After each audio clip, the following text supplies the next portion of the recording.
جب مجھے ہوش آیا تو میں ایک کمرے میں قید تھی۔ مجھے سمجھ نہیں آ رہا تھا کہ میں یہاں کیوں لائی گئی ہوں، میرا قصور کیا تھا۔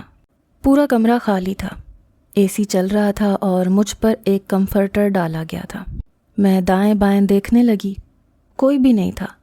میرا سر ابھی تک نیند کی غنودگی سے چکرا رہا تھا۔ میں بمشکل بیڈ سے نیچے اتری، ڈگمگاتے قدموں سے دروازے تک گئی۔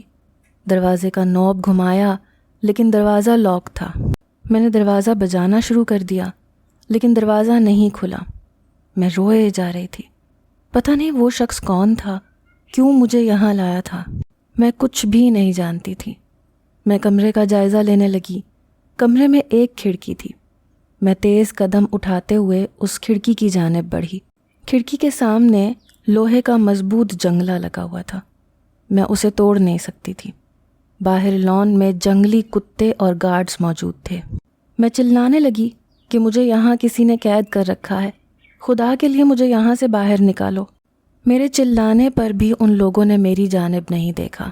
میں چوکیدار سے کہنے لگی، کون ہے تمہارا مالک؟ اسے کہو چوروں کی طرح کیوں چھپ کے بیٹھا ہے، میرے سامنے کیوں نہیں آتا؟ اس سے کہو مجھ سے بات کرے، چاہتا کیا ہے وہ؟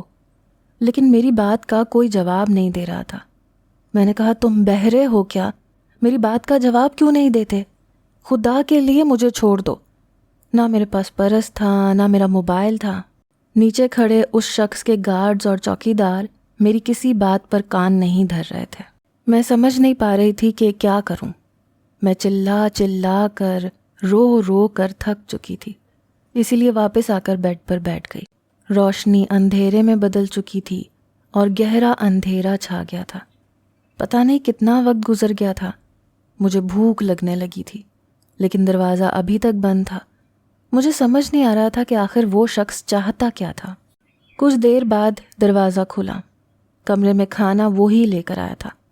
اندر اس نے دروازہ بند کیا، کھانے کی ٹرے میرے سامنے رکھ دی۔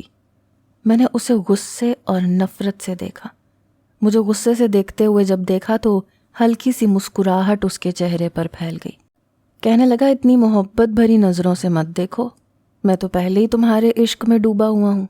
یہ نہ ہو مزید ڈوب کر تمہارے ساتھ کچھ کر بیٹھوں۔ اس کی اس قسم کی باتیں عزت دار لڑکیوں کو بری لگتی ہوں گی۔ میں نے کہا، اس لیے لائے ہو مجھے یہاں پر اپنی رات رنگین بنانے کے لیے لائے ہو تو مجھے کوئی اعتراض نہیں ہے، لیکن پہلے وعدہ کرو کہ مجھے چھوڑ دو گے۔ میری بات سن کر اس کے چہرے کے تاثرات بدلے۔ کہنے لگا، اس لیے نہیں لایا، ایک تو مجھے حرام کھانے کی عادت نہیں اور نہ ہی حرام کرنے کی۔ آخری جملہ اس نے سخت لہجے میں کہا تھا۔ میں نے کہا، اور کون سا ارادہ تھا پھر؟ مجھے چھوڑ دو۔ دیکھو، اگر تمہیں مجھ سے پیسے چاہیے تو مجھے بتا دو، میں تمہیں پیسے دے دوں گی، لیکن مجھے چھوڑ دو، میں یہاں قید نہیں رہ سکتی۔ کہنے لگا، پیسے نہیں چاہیے۔ میں نے کہا، تو پھر کیا چاہیے؟ کیوں لائے ہو مجھے یہاں پر؟ کہنے لگا، وہ بھی بتا دوں گا، پہلے کھانا کھاؤ۔ میں نے کہا، مجھے کچھ نہیں کھانا، تم بتاؤ کیا چاہتے ہو، میں تمہاری ساری خواہشات پوری کر دوں گی۔ مجھے آزادی چاہیے، میں یہاں قید خانے میں نہیں رہ سکتی، میرا دم گھٹ جاتا ہے، مجھے عادت نہیں ہے۔ وہ کہنے لگا، جب چند ماہ یہیں رہو گی نا تو عادت ہو جائے گی، اور جب چند سال یہاں رہو گی تو اس قید خانے میں گھٹن کا احساس تک نہیں ہوگا۔ اس وقت تمہیں یہاں سے باہر نکلتے ہوئے خوف محسوس ہوگا، بلکہ اس وقت باہر جانے سے تمہارا دم گھٹنے لگے گا۔ اس جگہ کو تم اپنا مستقل ٹھکانہ سمجھ لو۔ یہ سن کر میرے ہوش اڑے تھے۔ میں نے کہا، میں نہیں یہ سہ سکتی، تم مجھے بتاتے کیوں نہیں ہو کہ تم مجھے یہاں کیوں لائے ہو؟ میری بے چینی کو دیکھ کر وہ کہنے لگا، نہیں بتاؤں گا ابھی تو میں کچھ بھی نہیں بتاؤں گا۔ یہ کہہ کر وہ کمرے سے باہر چلا گیا۔ مجھے یہ سمجھ نہیں آ رہا تھا کہ وہ کون ہے۔ بھوک کی شدت سے میرے پیٹ میں بل پڑنے لگے تھے۔ پھر میں نے کھانا کھا لیا۔ بیڈ پر لیٹی میں یہ سوچ رہی تھی کہ میں یہاں سے کیسے نکل کر بھاگ سکتی ہوں، لیکن مجھے کوئی بھی راستہ سجھائی نہیں دے رہا تھا۔ اگلے کئی روز ایسے ہی گزر گئے۔ بہت اذیت ناک ہوتا ہے یہ عمل کہ جب آپ ایک ایسے جرم کی سزا میں قید بھگت رہے ہوں جس کا علم ہی نہ ہو۔ وہ شخص روز رات کا کھانا مجھے دینے آتا تھا۔ میں اس سے پوچھ کر تھک گئی تھی کہ وہ مجھے بتا دے کہ وہ کیا چاہتا ہے۔ میرے ساتھ رات بتانا چاہتا ہے تو میں تیار ہوں، اگر پیسے چاہیے تو تب بھی دینے کو تیار ہوں، لیکن وہ کچھ بھی نہیں بولتا تھا۔ ابھی تک اس نے مجھے چھوا تک نہیں تھا، اور میں کسی قیدی پرندے کی طرح پھڑپھڑانے لگی تھی۔ میرا دم گھٹنے لگا تھا۔ کبھی کبھی میری کیفیت اس قدر خراب ہونے لگتی کہ میں کھڑکی کھول کر اس لوہے کے جنگلے کو توڑنے کی کوشش کرنے لگتی، لیکن وہ مجھ سے ہلتا تک نہیں تھا۔ میں اس شخص سے یہ تک پوچھ چکی تھی کہ وہ میرے ماضی کے بارے میں کیا جانتا ہے، لیکن اس پر بھی وہ خاموش تھا، کچھ نہیں کہتا تھا۔ کہتا تھا تمہیں چپ کی مار ماروں گا، نہ تو موت دوں گا نہ جینے دوں گا، نہ وجہ بتاؤں گا نہ تمہیں چھوڑوں گا، پل پل تڑپاؤں گا۔ میں حیران تھی کہ اس کمرے میں موجود الماری میں میرے ناپ کے کپڑے پہلے سے ہی موجود تھے۔ ایک بار میں نہا رہی تھی کہ جب میری نظر واش روم کے روشن دان پر پڑی۔ وہ کافی بڑا تھا، اس کے اندر سے بآسانی باہر نکلا جا سکتا تھا۔ میں نے سوچا کہ رات کو میں یہاں سے باہر نکل کر بھاگنے کی کوشش کروں گی۔ پہلے کبھی ایسا کام نہیں کیا، لیکن میں یہاں پر قید ہو کر نہیں رہ سکتی، اسی لیے مجھے یہی ٹھیک لگا۔ اس لیے رات کو 2 بجے میں واش روم چلی گئی۔ کمرے میں موجود کرسی اٹھا کر واش روم کے روشن دان کے پاس رکھ دی۔ کرسی پر چڑھ کر باہر جھانکنے لگی تو گٹر کی موٹی پائپ لائن بھی موجود تھی۔ میں بڑی آسانی سے نیچے اتر سکتی تھی۔ میں روشن دان سے باہر کی جانب لٹک گئی اور فوراً سے پائپ لائن کے سہارے میں نیچے اتری۔ وہ شاید اس بنگلے کا پچھلا حصہ تھا۔ جیسے ہی میں نیچے اتری وہاں پر کوئی بھی شخص موجود نہیں تھا۔ اب میں یہ سوچ رہی تھی کہ بیرونی دیوار کو کیسے پھلانگ سکتی ہوں۔ وہاں دیوار کی اندرونی جانب درخت لگے ہوئے تھے۔ میں ایک درخت پر چڑھ گئی۔ ایک تنے سے دوسرے تنے پر چڑھتے چڑھتے دیوار کے اختتامی حصے تک پہنچ گئی۔ وہاں سے میں دیوار کی دوسری جانب کود گئی۔ وہاں مٹی کا ڈھیر تھا، اس لیے مجھے چوٹ نہیں لگی۔ جیسے ہی میں باہر کو کودی، مٹی سے میرے سارے کپڑے مٹی سے بھر گئے، لیکن میں پرسکون سی ہو گئی کہ میں وہاں سے باہر نکل گئی ہوں۔ میں نے وہاں سے بھاگنا شروع کر دیا۔ میں کچھ نہیں جانتی تھی کہ کیا کر رہی ہوں، لیکن بہرحال میں بھاگ رہی تھی، اندھا دھند بھاگ رہی تھی۔ بھاگتے بھاگتے میں تھک چکی تھی، میرے پاؤں شل ہو چکے تھے، لیکن مجھے کہیں بھی کوئی راستہ سمجھ میں نہیں آ رہا تھا۔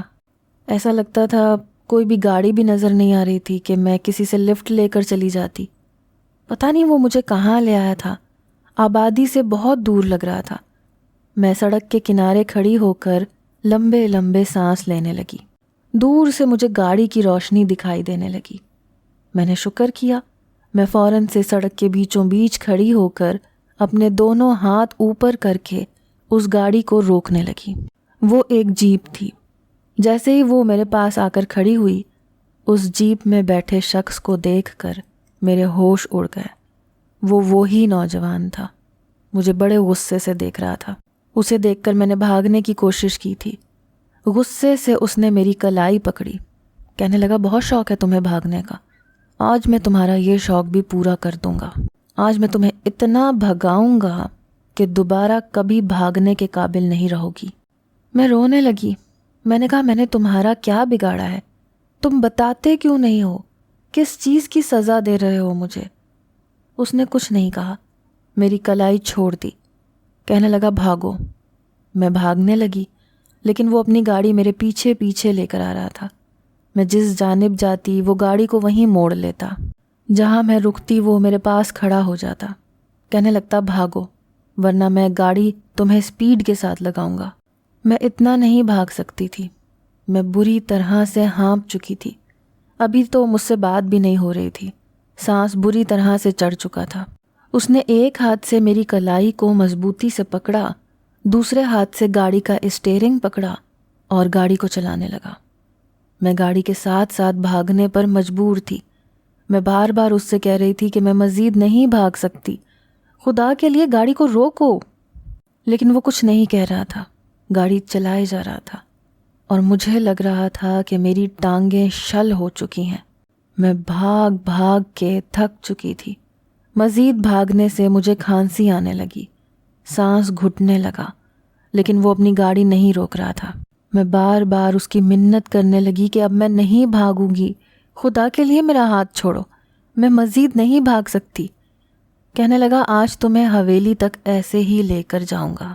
وہ مجھے اپنی حویلی تک بھگا کر ہی لے کر گیا تھا۔ جیسے ہی حویلی کے اندر لے جا کر اس نے میرا ہاتھ چھوڑا، میں وہیں گر کر بے ہوش ہو گئی۔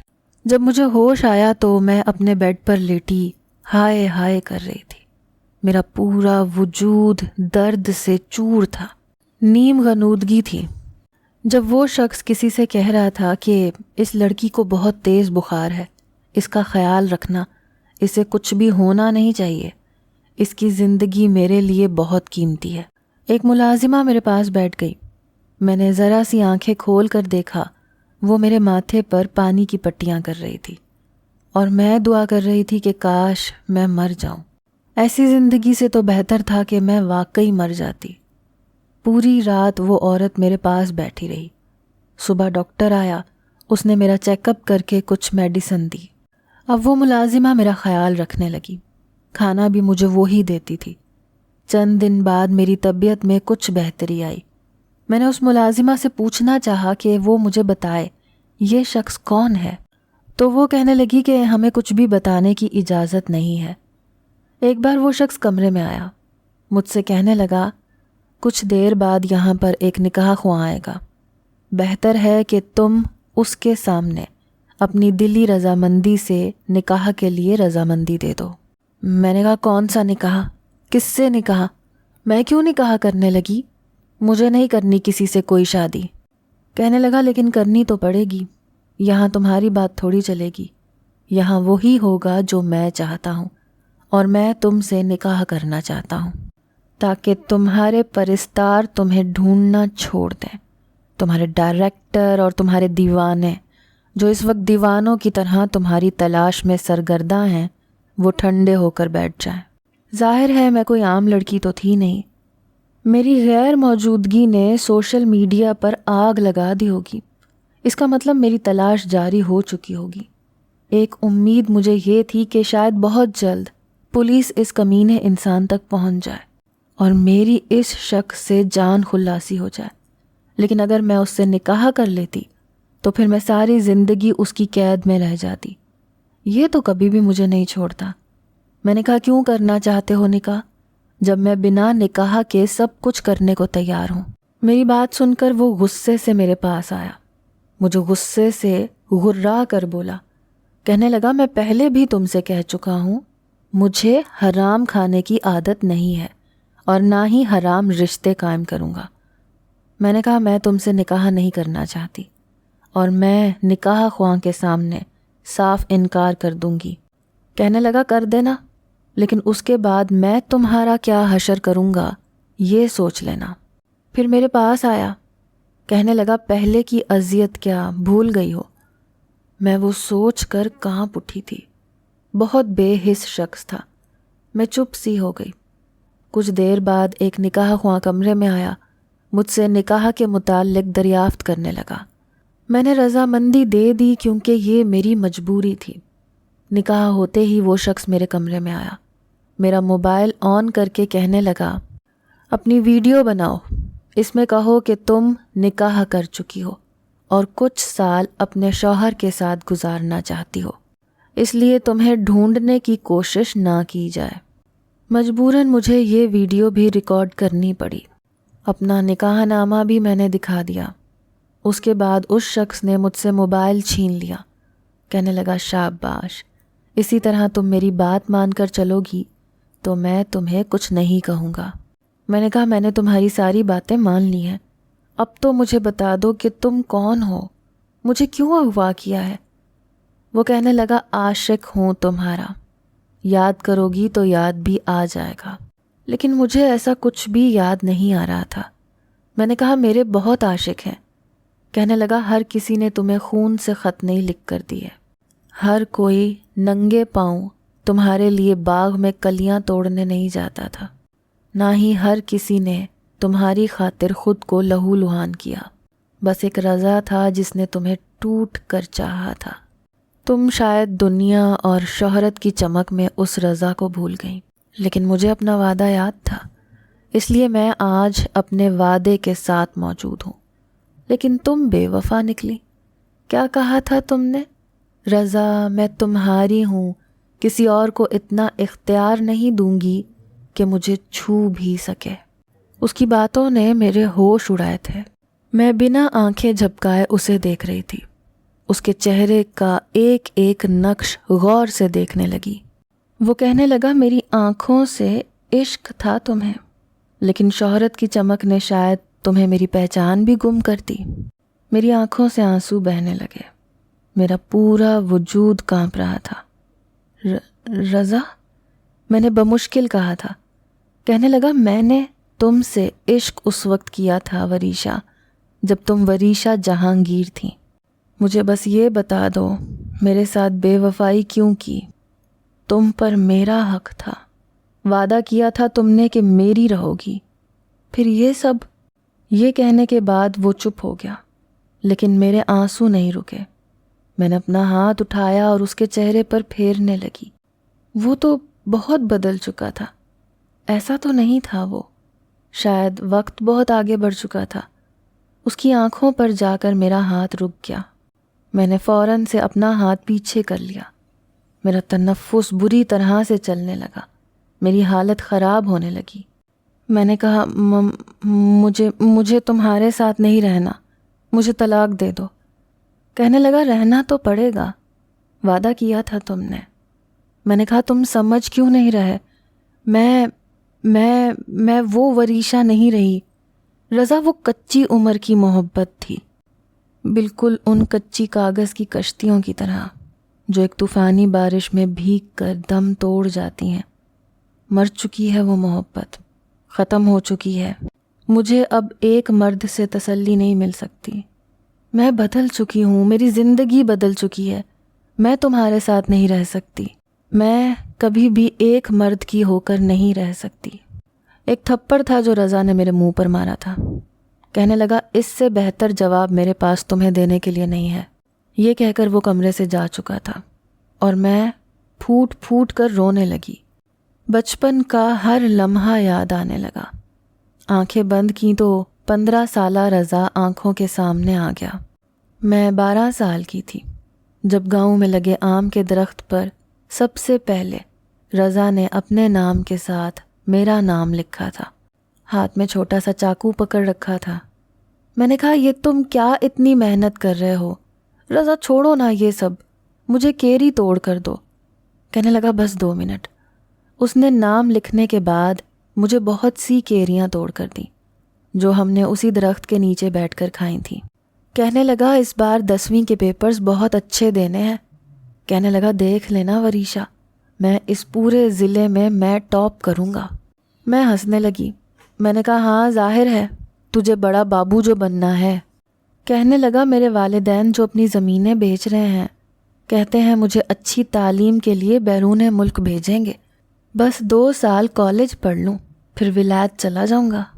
یہ سن کر میں نے کیری وہیں چھوڑ دی۔ میں نے کہا، رضا، تو مجھے چھوڑ کر چلا جائے گا؟ کہنے لگا، جاؤں گا لیکن تمہیں چھوڑوں گا نہیں پگلی۔ میں نے کہا، نہیں، تم نہیں جاؤ گے، میں نہیں رہ سکتی تمہیں دیکھے بنا۔ کہنے لگا، میں کون سا رہ سکتا ہوں؟ سچ پوچھو تو ابا کا خواب پورا کرنا تو ایک بہانہ ہے۔ مجھے تمہیں تمہاری اماں کے ہاتھوں سے آزاد کروانا ہے۔ میں نہیں چاہتا کہ جیسی وہ ہیں ویسی تم بھی بن جاؤ۔ اس کی بات سن کر میں نے کہا تھا، وریشا صرف تمہاری ہے اور تمہاری ہی رہے گی۔ جب سے میں نے ہوش سنبھالی تھی تب سے میں گاؤں کی گلیوں میں رضا کے ساتھ کھیلتی کودتی بڑی ہوئی تھی۔ جب وہ 10 سال کا تھا تو سخت گرمی اور دھوپ میں بھی میری خاطر مجھے باغ میں لے جاتا۔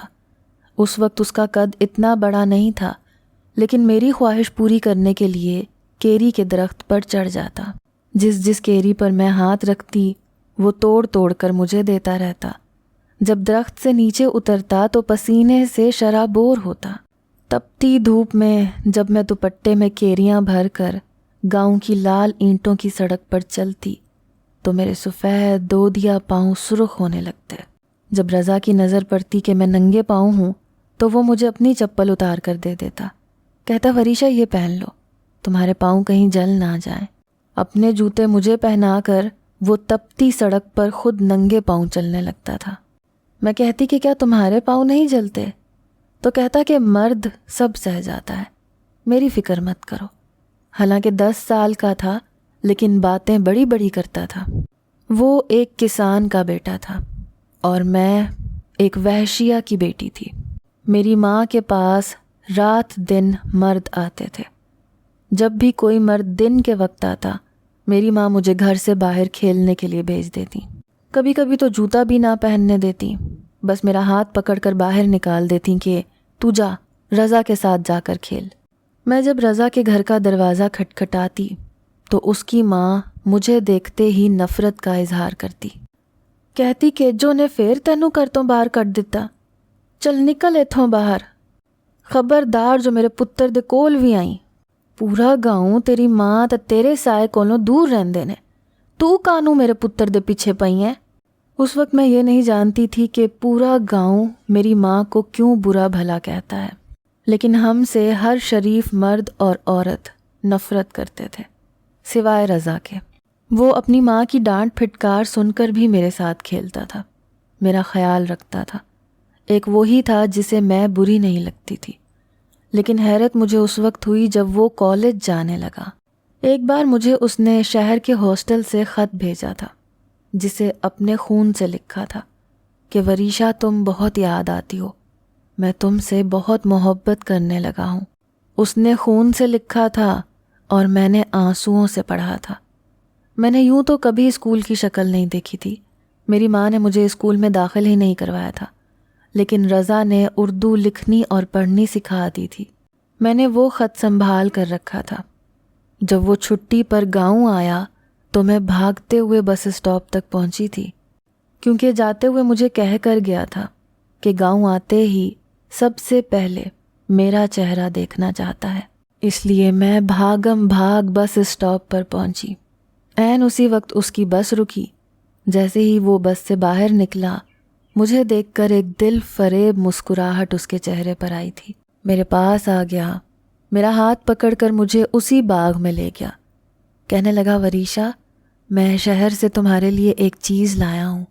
میں نے کہا وہ کیا؟ اس نے باغ میں لے جا کر اپنا بیگ کھولا اور رنگ برنگی چوڑیاں میرے ہاتھوں میں بھر دیں۔ میں بے حد خوش ہوئی تھی۔ میں نے کہا یہ تو بہت خوبصورت ہے۔ کہنے لگا تم سے زیادہ نہیں۔ پھر مجھے خط یاد آیا۔ میں نے کہا سیاہی ختم ہو گئی تھی جو خط اپنے خون سے لکھ کر بھیجا تھا۔ کہنے لگا محبت جب حد سے گزر جائے تو پاگل کر دیتی ہے۔ میں نے اس کا ہاتھ پکڑ کر دیکھا تو انگلی پر گہرا زخم تھا۔ میں نے اس کا ہاتھ اپنے لبوں سے لگا لیا اور موٹے موٹے آنسو بہانے لگی۔ میں نے کہا آئندہ یہ ظلم مت کرنا ورنہ مر جائے گی وریشا۔ میں تمہیں زخمی نہیں دیکھ سکتی رضا۔ اس نے میری آنکھوں سے آنسو صاف کیے تھے۔ کہنے لگا اور میں تمہیں روتے نہیں دیکھ سکتا اور نہ تمہیں کسی اور کا ہوتے دیکھ سکتا ہوں۔ بس ایک بار بہت سارا پیسہ کما لوں تو تمہاری اماں سے تمہیں مانگ لوں گا، اسے ویسے بھی پیسہ چاہیے۔ جس عمر تک ہم پہنچ گئے تھے اتنا تو وہ اور میں بھی سمجھ گئے تھے کہ میری ماں میری شادی نہیں کرے گی بلکہ سودے بازی کرے گی۔ میں نے کہا اب تو میں بھی یہی چاہتی ہوں کہ تم خوب پڑھو اور بہت پیسہ کماؤ اور جلدی واپس آ کر میری ماں سے مجھے ہمیشہ کے لیے مانگ لو۔ کہنے لگا وریشا میرا انتظار تو کرو گی نا؟ میں نے کہا آخری دم تک کروں گی۔ کہنے لگا میں برداشت نہیں کر سکتا کہ تمہیں میرے علاوہ کوئی اور دیکھے بھی۔ میں نے کہا کوئی نہیں دیکھے گا، وریشا وعدہ کرتی ہے وہ ہمیشہ تمہاری رہے گی۔ پھر اس نے اپنے سامان میں سے ایک نیلے رنگ کی کڑھائی والی چادر دی۔ کہنے لگا اس سے خود کو چھپائے رکھنا۔ لیکن اس کے ولایت جانے کے بعد اماں نے میرا پہلا سودا کر دیا۔ رضا 18 سال کا تھا جب ولایت جانے سے پہلے اماں سے کہہ کر گیا تھا کہ وریشا میری امانت ہے، میں واپس آ کر آپ کو منہ مانگے پیسے دوں گا، بس اس کا کبھی بھی سودا مت کرنا۔ لیکن میری ماں کو لگا کہ وہ کسان کا لڑکا کہاں میری قیمت دے سکتا ہے۔ میں اپنی ماں کے لیے سونے کی چڑیا تھی۔ جب تک رضا تھا کسی کی مجھے دیکھنے کی ہمت تک نہ تھی۔ وہ ہر ایک سے میری خاطر لڑ پڑتا تھا، لیکن اس کے جاتے ہی میری ماں نے گاؤں کے نمبردار کے اوباش بیٹے سے میری رات کا سودا کر دیا۔ میں نے اس دن اپنی ماں کو دنیا جہان کی گالیاں دی تھی۔ اسے کہا تھا کہ میں پنکھے سے لٹک کر جان دے دوں گی، لیکن اس نے میری ایک نہ سنی۔ زبردستی اسے میرے کمرے میں بھیج دیا۔ پورے 50,000 میں میری عصمت کا سودا ہوا تھا۔ ویسے بھی وہ 2 بار رضا سے مار کھا چکا تھا۔ جب بھی مجھے چھیڑنے کی کوشش کرتا تھا تو میں رضا کو بتا دیتی تھی اور وہ اس کا حشر بگاڑ کے رکھ دیتا تھا، لیکن آج وہ میرا خریدار بن کر آیا تھا۔ سب سے پہلے اس نے وہ نیلی چادر مجھ پر سے اتار کر دور پھینکی تھی۔ اپنی مار کا بدلہ مجھ سے پوری رات لیا تھا۔ میرے وجود پر نیلے نشان بن چکے تھے۔ میرے احتجاج پر بہت مارا تھا۔ کہنے لگا مجھے اس کمینے کے جانے کا انتظار تھا۔ اب پکار اپنے رضا کو، میں بھی دیکھوں وہ کیسے 7 سمندر پار یہاں پہنچ سکتا ہے۔ اس رات میں بہت روئی تھی، لیکن پھر وقت کے ساتھ ساتھ خود کو پتھر کا بنا لیا۔ گاؤں سے شہر آ گئی، یہاں ماڈلنگ کرنے لگی، پھر ماڈلنگ سے ایکٹریس بن گئی۔ رضا کے قابل ہی نہیں رہی تھی کہ اس کا انتظار کرتی۔ پھر یہی سمجھا کہ بچپن کی محبت کو سب بچپنا سمجھ کر بھول جاتے ہیں۔ وہ بھی بھول گیا ہوگا کہ اس کی زندگی میں کوئی وریشہ بھی تھی۔ ہم جیسی وحشیہ کے گھر پیدا ہونے والیاں ماں کے پیٹ سے ہی اپنے نصیب میں بدکاری لکھوا کر آتی ہیں۔ ہم عزت کی زندگی کی خواہش نہیں کر سکتی، نہ ہی ایسے خواب دیکھ سکتی ہیں، اور جو دیکھتی ہیں انہیں بڑے مہنگے پڑتے ہیں۔ لیکن میں نہیں جانتی تھی کہ وہ واپس آ کر مجھے اس طرح سے حاصل کرے گا۔ میں اس کے قابل نہیں رہی تھی۔ وہ ایک شریف اور پاک دامن لڑکی ڈیزرو کرتا تھا، مجھ جیسی نہیں جسے نہ جانے کس کس نے استعمال کیا تھا، کسی بکاؤ مال کی طرح۔ میں اب اس قابل نہیں تھی کہ عزت کی زندگی جیتی، اس لیے کہہ دیا کہ میں ایک مرد کی ہو کر نہیں رہ سکتی، کیونکہ میں جانتی تھی کہ وہ یہ بات برداشت نہیں کرے گا۔ میں چاہتی تھی کہ مجھے چھوڑ دے، کسی عزت دار لڑکی سے شادی کر لے۔ اگلے روز جب وہ کمرے میں آیا تو آنکھیں متورم تھیں، آنکھوں کے گرد سرخی سی پھیلی ہوئی تھی۔ شاید ساری رات اس نے بھی رو کر گزاری تھی۔ اسے دیکھ کر میں نے بھی اپنی رونے کے باعث سوجی ہوئی آنکھیں چھپانے کی ناکام کوشش کی۔ کہنے لگا بس اتنا بتا دو، مجھ سے کیا ہوا وعدہ تم نے خود اپنی مرضی سے توڑا تھا یا تمہاری ماں نے تمہاری کم عمری اور بے بسی کا فائدہ اٹھایا تھا؟ میں سچ نہیں کہہ سکتی تھی، اس لیے کہہ دیا کہ مجھے پیسے چاہیے تھے۔ میری بات سن کر وہ بے یقینی سے مجھے دیکھنے لگا۔ کہنے لگا ادھر میری آنکھوں کی طرف دیکھ کر بات کرو وریشا۔ اس کا لہجہ کچھ سخت ہوا تھا۔ میں نے کہا تم اب بھی اسی دنیا میں جی رہے ہو کیا؟ پاگل ہو؟ ارے میں کب کا سب کچھ بھول چکی ہوں۔ حالانکہ اس کی محبت کی یادیں میری تپتی دھوپ جیسی زندگی میں ایک سایہ دار شجر تھیں۔ اس کی ایک ایک بات مجھے یاد تھی، لیکن اس کی زندگی میں اپنے ساتھ برباد نہیں کر سکتی تھی۔ اس نے میرا بازو پکڑا، مجھے خود سے قریب کیا۔ کہنے لگا بہت سے فلمی ہیرو کے آنکھوں میں آنکھیں ڈال کر تم نے اظہار محبت کی ہے، تم تو اب عادی ہو چکی ہوگی، لیکن بس میں ایک بار دیکھنا چاہتا ہوں کہ میری گمنام محبت کیا ابھی بھی تمہارے دل کے قبرستان میں دفن ہے کہ نہیں؟ میری طرف دیکھ کر جواب دو۔ میں دنیا بھر کی آنکھوں میں دیکھ کر جھوٹ بول سکتی تھی، جھوٹے اظہار محبت کر سکتی تھی، لیکن رضا کی آنکھوں میں دیکھ کر جھوٹ نہیں بول سکتی تھی، اس لیے کترا رہی تھی۔ دل بڑی زور زور سے دھڑک رہا تھا۔ میں نے کہا رضا میرا ہاتھ چھوڑ دو۔ کہنے لگا ادھر میری طرف دیکھ کر بات کرو وریشا۔ میں نے اپنی آنکھیں بند کر لی، خود کو اس امتحان کے لیے تیار کرنے لگی جو وہ مجھ سے مانگ رہا تھا۔ پھر میں نے اس کی طرف دیکھا تو لفظ تک بھولنے لگی، رضا کی آنکھوں میں کھونے لگی۔ کچھ پل تو ہمارے مابین کوئی بات ہوئی ہی نہیں۔ میں بس اسے دیکھ کر اپنی آنکھوں کو سیراب کر رہی تھی۔ ایسا لگا بیچ کے ماہوں سال سب غائب ہو چکے ہیں، میں اب بھی وہی 16 سالہ وریشہ ہوں۔ وہ کہنے لگا تمہاری ماں نے تمہاری بے بسی کا فائدہ اٹھایا تھا۔ میں نے نہیں میں سر ہلا دیا، لیکن مجھے اب اپنا آپ بے بس سا لگ رہا تھا۔ کہنے لگا جھوٹ مت بولو مجھ سے، تمہاری آنکھوں میں اب بھی میں ہوں، یہاں کوئی اور نہیں ہے۔ وریشہ مجھے سچ سچ بتاؤ، تمہارا رضا ابھی بھی تم سے بے تحاشا محبت کرتا ہے؟ میرا وعدہ تم نے جان بوجھ کر نہیں توڑا تھا، بلکہ مجبوراً توڑا تھا۔